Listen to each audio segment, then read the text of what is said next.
My boyfriend uninvited me to his friend's wedding because I suspected he still had feelings for the bride. Initially, my boyfriend Pete and I were due to go to his friend Kathy's wedding, but last week he uninvited me because I felt too uncomfortable with their relationship. To catch you up, Pete and Kathy dated for 4 years after they left college and broke up because, at the time, he wasn't ready to get married, but that was the only reason. They became friends. 5 years passed and then he met me. It is so obvious that they still share a small spark. I'm not insecure, but when two people are naturally aligned, it is unmistakable. Their connection has always felt palpable, and I'm not saying that there is anything wrong with that, but sometimes I would watch them and wish I could make Pete laugh and smile like Kathy could. When Kathy got engaged, I could tell that a small part of Pete felt sad, which I would have understood had it not been 9 years since they broke up. Her fiancé doesn't seem fazed by Pete and Kathy's friendship, so I am questioning my issues. When Pete told me that we were both invited, I questioned going because of their history, and the incident last summer when a group of us went to the lakes for a holiday and I saw Kathy and Pete flirting in the water. They spent a good hour engaging in general horseplay and chasing each other. Pete and I had a major fight that night because his focus was entirely on her and not on me. Since then I have suspected Pete of harboring unspoken feelings for Kathy. I raised this last week and he became really defensive and he accused me of being jealous and possessive. I want to caveat this by saying that I did not try to dissuade him from going to the wedding.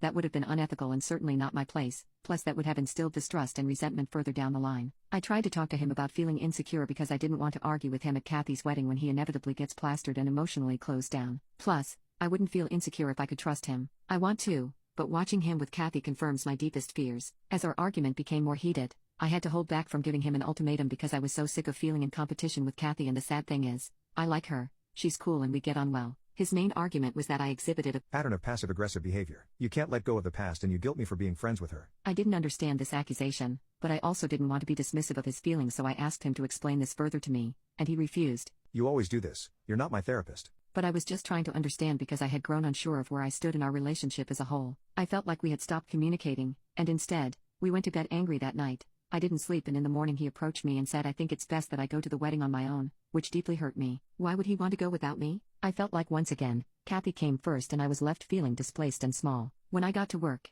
he texted me, look, I'm sorry for not listening to you and I don't want you to feel like Kathy takes priority. I love you. But I felt nothing. The instability and uncertainty in our relationship crossed so many of my boundaries that I was left with no choice but to reevaluate our relationship, and whether or not I could remain in it. I loved Pete. I wanted to build a life with him, but how was I meant to when we were so incapable of having a measured conversation without judgments and spiteful words? I had grown tired of our cycle, and I knew it was going to take drastic action to break it, and so I did. Initially, I didn't respond to his text because I needed more time to process and decide on what to do. I stayed with my parents for a few nights and gave him some space to reflect. Every day he called me, but I didn't want to talk to him. He sent me more texts and left voicemails, but I wasn't going to rush my decision to make him feel better. Eventually, he got the idea and left me alone. 4 days later, I knew what I had to do. I texted him, hi Pete, I hope you enjoy the wedding. I have reflected on the last 6 months and I wanted us to work, but I can't do this anymore. I don't feel loved or valued by you. While you are away, I will pack up your things and have them shipped over to your parents' place. Does that work for you? Let me know if there is a better location.